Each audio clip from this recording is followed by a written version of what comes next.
Hi there, welcome to the archives. So today I wanted to do a book share before I go drop it off. So the last few days I've been reading Set Boundaries, Find Peace, A Guide to Reclaiming Yourself by Dr. Nedra Glover Tawwab.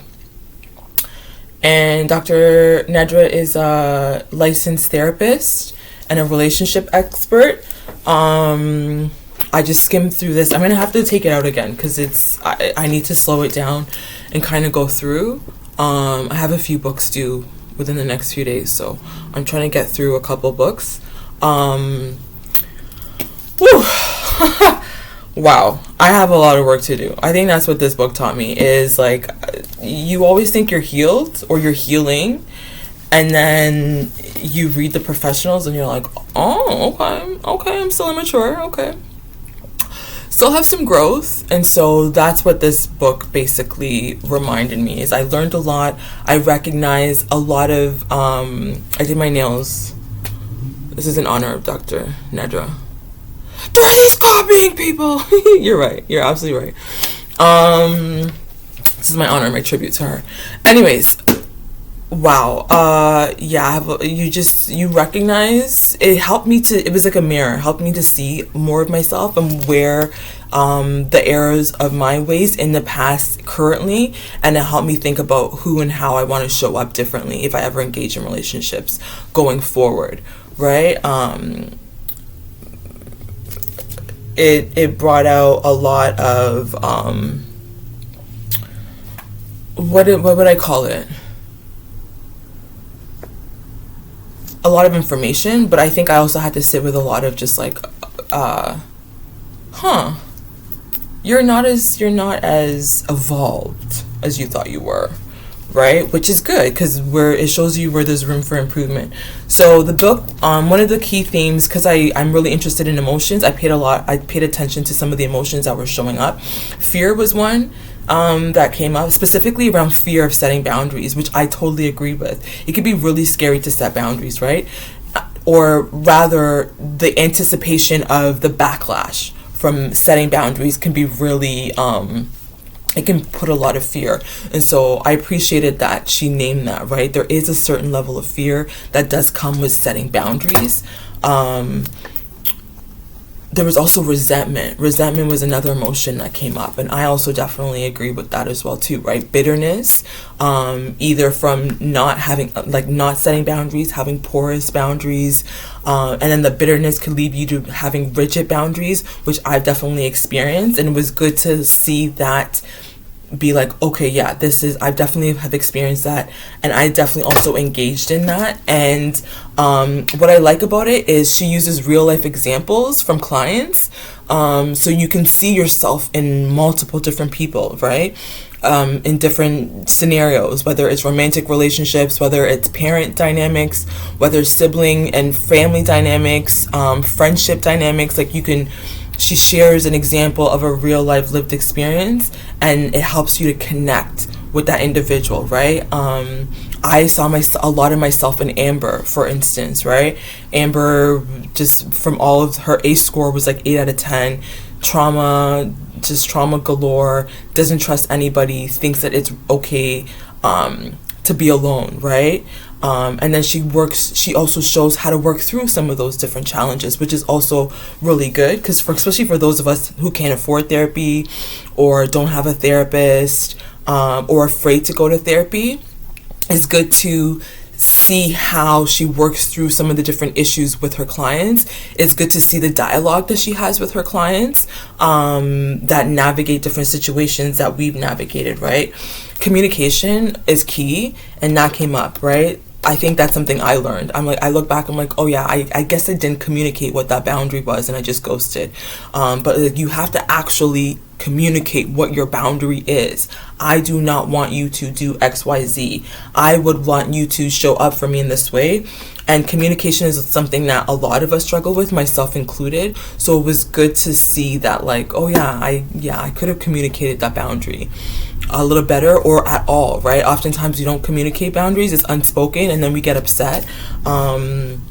But verbalizing, and then the action piece was also really important. Like, you have to follow up. You can't just be like, oh, here's a boundary, and then you just leave it, right? Because sometimes people will ignore it. They will push your boundaries. They will, like, there has to be you have to state what the consequence is. And I think that's where I recognize one of the errors of my ways is I don't often say, if you don't follow this boundary, here is what's going to happen. That's the hardest part. That's, for me at least, that's the hardest part, to be like, here's the consequence.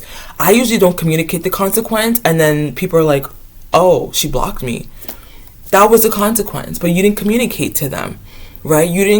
She ghosted me. Well, you didn't communicate to the person that, like, hey, if this dynamic continues, I'm going to take this action, right? I'm no longer going to talk to you. If you just show up in my house one more time without telling me, I'm not going to open the door. I forget that. Or it's not that I forget it, it's a fear. It's a really difficult, as much as I say I love tough conversations and I want to have tough, it's hard, right? Especially naming that, what the consequences are, and then following through with that consequence. So if you say that you're not going to open the door when they show up one more time without communicating to you, you actually have to not open the door. And I think that could be really challenging. That follow through can be challenging. Ghosting, she talks about ghosting, which, like, yeah, I've been ghosted a lot, and I also ghost. So that's something I want to work on. Some of the examples she shows, ghosting, not answering calls or texts, canceling plans, leaving people out of different things, cutting people off. Oh my God, I'm notorious for that, right? And people have done that also to me. You just block, like, you out of sight, out of mind. Right? And for me, it's not that you forget that person. It's just like, I don't see this changing. This dynamic is going on for so long that I don't see you changing. I don't see me changing. I don't see us changing. And so cutting people off, what I learned is it's unhealthy.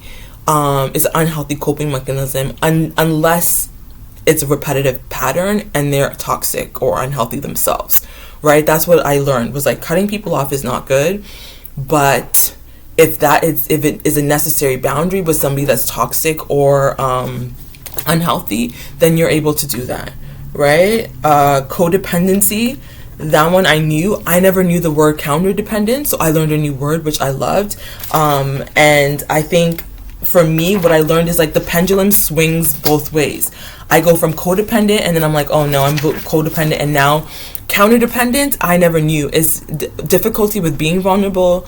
That's usually, I can go swing back and forth. An inability to ask for help, discomfort accepting help from others, disinterest in the lives of others. I never understand when people block. Like, if you don't, sometimes I'll check up on people if they come up, but, like, I'm not the type, if I cut you from me, I'm really not following up on you. I really don't know what goes on in a lot of people's lives. Like, I will not check for you. On the rare occasion, right?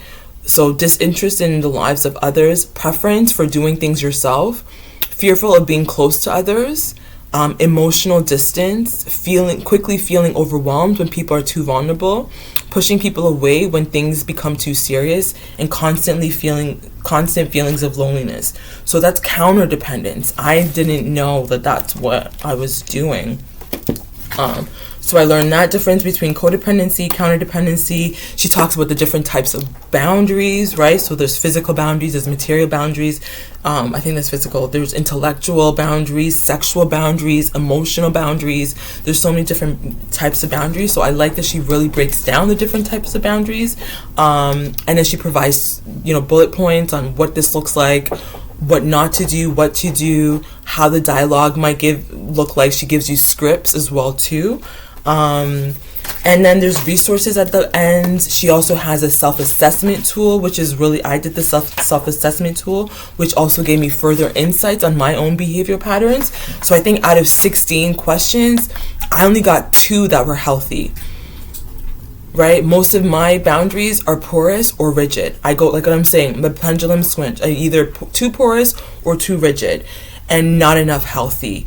And granted, the first time I did it, I answered based on how I used to be when I was more in relationships. It's hard to identify now because I'm not really engaging in a whole lot of relational dynamics with people, but 2 out of 16 healthy. Oh my god, that's so bad, right? But this is what I mean. It makes you see like what the reality is, because you could be delusional and be like, yeah, I'm so healed, and look at this person, right? You could point fingers at people and be like, you're toxic, you're toxic, you're toxic, you're toxic, you're toxic.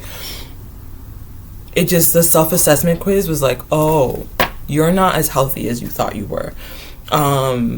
And the second time I did it again, I did it based on, I just checked off the ones that I think I could do right now and I'm doing, right? And I think even now was like 9 out of 16. I think confidently I could say I'm working and can work on at least 9 out of 16. But that's still like 7 that I struggle with, and I don't know how to change that. So it made me recognize I might need some help from an expert to kind of shift out of that. And part of it is because I went through and then the third time I went back to the self-assessment quiz and looked at all of the healthy ones. And what I recognized is a lot of what is healthy, I grew up thinking that was selfish. And I think that's what a lot of us do. We think it's selfish, right? She sets boundaries. She's being so selfish. She doesn't want to talk to us, right? That's what I thought. That's what people say about me when I set boundaries. Well, that's what I've said about other people, is they're selfish. And I recognize that it's not selfish. It's self-preservation. But again, some of it also, it's hard to balance this with like community care, right? And just really, and like repair. She advocates for a lot of repair, but like some things can't be repaired, right? And it sucks. But some things cannot be repaired. Some things can be repaired. And I think the thing is, you need all parties, right? You need all parties to be really conscious and aware of these dynamics. So, this is Set Boundaries, Find Peace, a guide to reclaiming yourself. Yeah, I would highly recommend this because it definitely showed me a lot. I think my only thing is just like how to negotiate some of these things, which she does with the examples, right? You see people really working through this. Me and my partner, me, in-laws, how to negotiate boundaries with in-laws, right? All of it. Like, she covers a huge array of different examples. So I would definitely check out this book if you haven't. Yeah, like I said, when I get the funds, this is a book I would definitely buy for myself and keep at home, because I would want to move through it slower, right? I finished this in like 2 days, just because, again, like I said, I have to return books to the library. The next one on my list, because I'm studying YA novels, specifically like YA contemporary romance. So this is the next one I'm going to be revisiting. No, I'm going to be reading Lily Chu, The Takedown. So Lily, basically the character says Dequan, her life is perfect, but then her family has to move in with her parents and her strange grandmother, and it just flips her life upside down. So this is the next one on my list, is Lily Chu's The Takedown. And then there's a few others, but I'll share those as I go. Okay, so until next time, in solidarity.